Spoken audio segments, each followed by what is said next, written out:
Hi, welcome back to Focal Point AFR Talk. Brand new week of broadcasting here on Focal Point, American Family Radio Talk Network.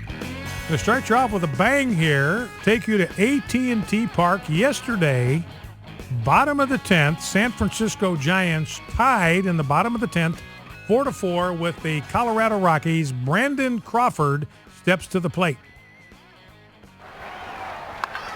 Crawford hits one high, hits it deep, it is out of here!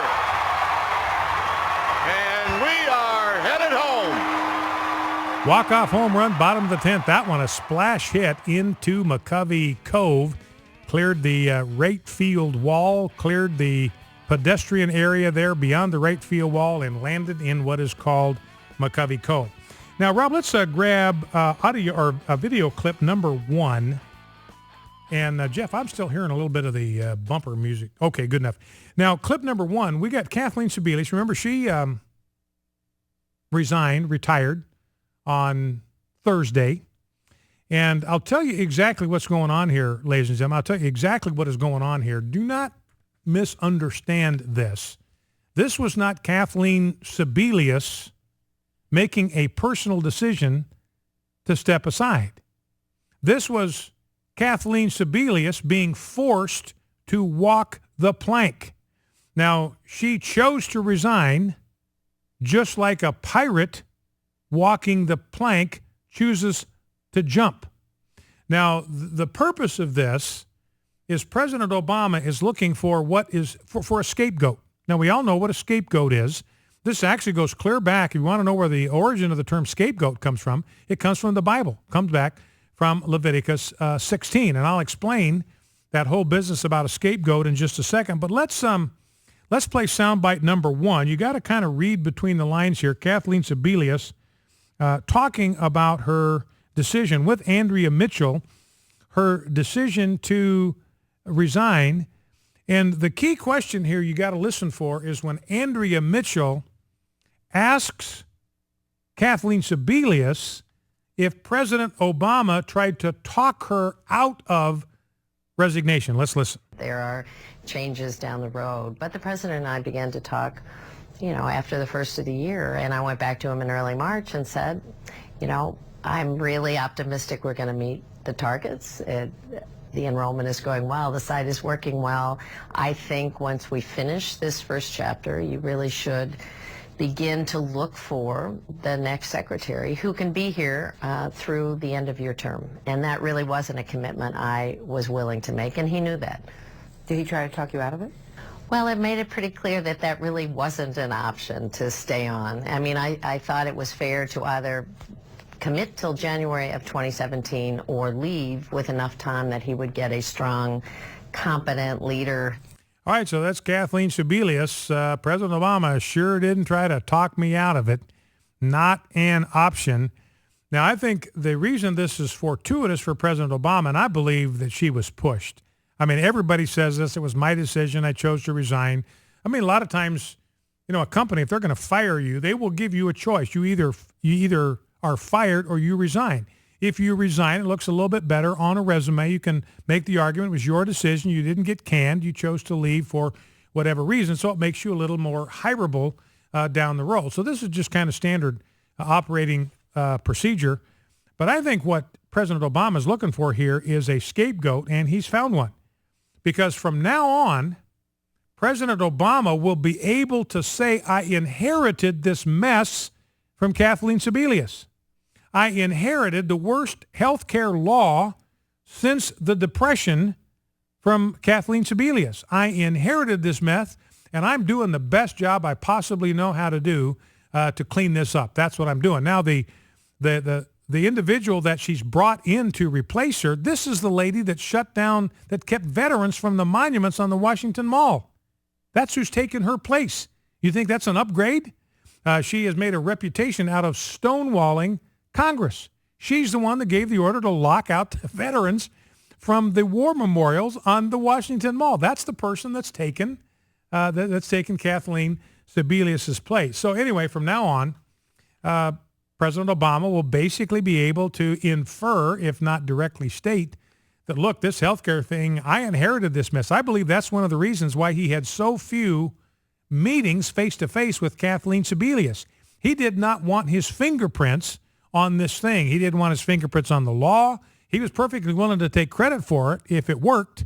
But if it didn't work, he didn't want his fingerprints on this anywhere. This was done by Congress. Congress passed this law, and bless their hearts, they did the best job they knew how to do, but they just didn't see everything that they should have seen. It's kind of too bad that I wasn't at the table with them to help them figure this out, because they could have avoided some of those mistakes if they just consulted with me, but they didn't, and bless their hearts, they did the best job they knew how to do. And Kathleen Sebelius, bless her heart, she was just out of her league. She gave it her best shot, and I trusted her, and I counted on her, and that's the mark of good leadership. You delegate and trust your people to get the job done, and, she just kind of let me down. She didn't get the job done, and so a change had to be made. But either way, President Obama, basically his position is going to be, none of this is my fault. I had nothing to do with this. Congress wrote the law, and bless their hearts, they just didn't do a very good job of it. And Kathleen Sebelius turned out to be inept and incompetent. She let me down after I trusted her. That's how trust gets repaid in Washington, D.C. these days. And so President Obama is trying to set the stage here where he can escape out of this thing scot-free. Nothing attaches to him. Now, the scapegoat, as you remember from Leviticus 16, this is the Day of Atonement. What the high priest would do, they'd select two goats. One would be sacrificed on the altar. The second one would be what's called the scapegoat. And this goat would be brought before the high priest. And the high priest symbolically would place his hands on the head of that goat, that sacrificial animal, that sacrificial goat. He would lay his hands on the head of that sacrificial animal, and symbolically he would transfer to that victim all of the guilt of the entire nation for the entire previous year. All of it would be placed on that sacrificial animal, every last bit of it, transferred through the hands of the high priest standing in for the people to that poor, dumb sacrificial animal. And then what do they do with the scapegoat? They drive it off into the wilderness. And it just goes over the hill, it just disappears, and it wanders out in the wilderness, and there it dies of thirst and hunger, symbolically carrying with it into the wilderness the sin of all the people. Now that is what Kathleen Sebelius is for President Obama. She is that sacrificial animal.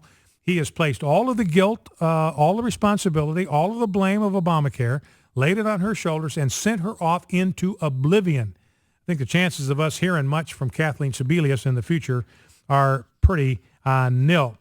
Now, let's grab, Rob, if we can, let's grab clip number 2, see if we can get clips 2 and 3 back to back here before we get to the break. Number to call if you want to join the conversation is 888-589-8840, 888-589-8840.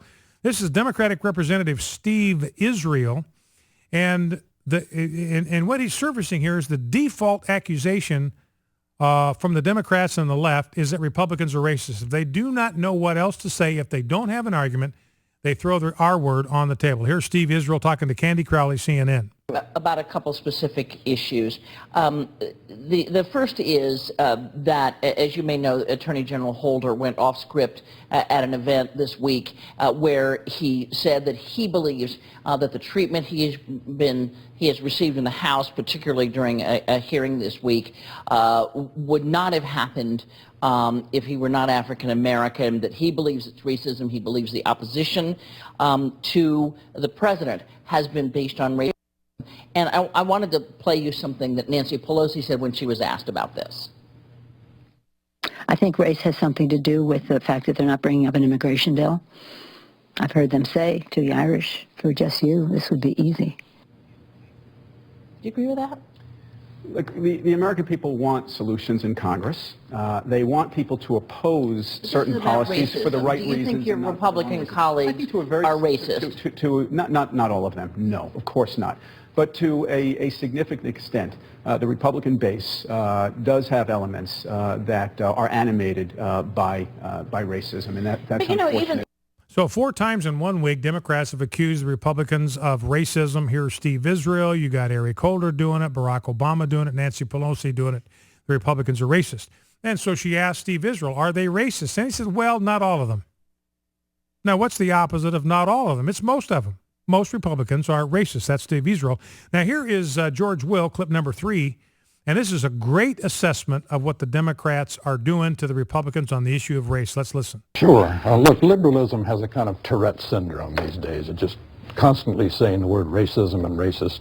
It's an old saying in the law. If you have the law on your side, argue the law. If you have the facts on your side, argue the facts. If you have neither, pound the table. This is pounding the table. There's a kind of intellectual poverty now. Liberalism hasn't had a new idea since the 1960s, except Obamacare, and the country doesn't like it. Foreign policy is a shambles from Russia to Iran to Syria to the Israeli-Palestinian conflict, and the recovery is unprecedentedly bad. So what do? You say anyone who criticizes us is a racist. It's become a joke among young people. You go to a campus where this kind of political correctness reigns, and some young person will say, it looks like it's going to rain. The person looks and say, you're a racist. I mean, it's so inappropriate, the constant invocation of this, that it is, I think, becoming a national mirth. So George Will saying, look, and he's exactly right. When, I've made this point very frequently, is that name-calling is the first refuge of a man without an argument. The first refuge of a man without an argument is to call you names. Name calling, the first refuge of a man without an argument. So he says, look, the Democrats have not had a new idea since the 1960s. The only new idea they've had is Obamacare, and people hate the thing. They don't like it. The Rand Corporation, by the way, produced a study that indicated that only 1.4 million people have insurance now under Obamacare that didn't have it when this Chernobyl care meltdown began. 1.4 million. Remember, when we started, there were 46.8 million Americans did not have health insurance. This whole thing, this mass destruction of the greatest healthcare delivery system in the entire history of the world, all of that has been dismantled and been destroyed for 1.4 million people. I don't know what the percentage is, but that's around 2% or something like that. 2 to 4% of the problem has been solved with Obamacare. So new ideas, except for Obamacare, people hate it. The liberals do not have an argument, so they just call us names. Focal Point, AFR Talk. Be right back with your phone calls, 888-589-8840.